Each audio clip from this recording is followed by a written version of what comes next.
Welcome to the PBM Insider. I'm Jim Lodge, an actual PBM insider. Today we're going to be talking about GPOs, a little known entity within the PBM ecosystem. So what are they? Throughout the early part of this century, plan sponsors became more and more aware of the amount of money being collected by pharmacy benefit managers in the form of rebates, and they began demanding that those rebates be returned to the sponsors.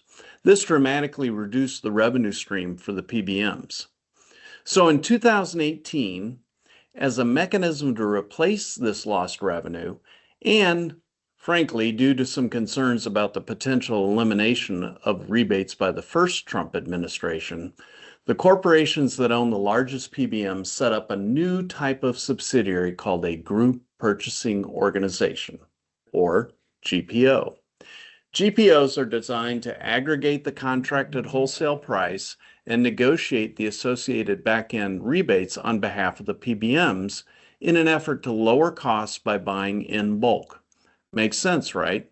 Well, as the New York Times concluded after a thorough investigation, the reality is that these GPOs, quote, harvest billions of dollars in fees from drug companies, money that flows straight to their bottom line, and does nothing to reduce the healthcare costs, end quote. While most rebates were being returned to plan sponsors, these GPOs pocketed $7.6 billion in fees in 2022 alone. Because they aren't technically rebates, the PBMs can, with a straight face, tell the employer that they are receiving 100% of the rebates that they collect and not bother disclosing the billions being collected by the GPOs. Another disturbing thing about the GPOs is that they are typically based outside of this country, in places like Ireland and Switzerland.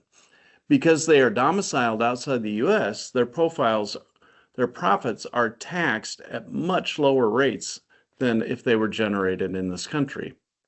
Perhaps that's something DOJ ought to look into.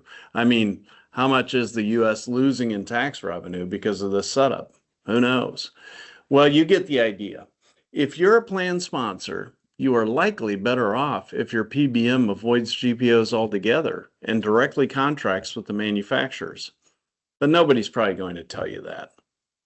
This is the PBM Insider, keeping you informed.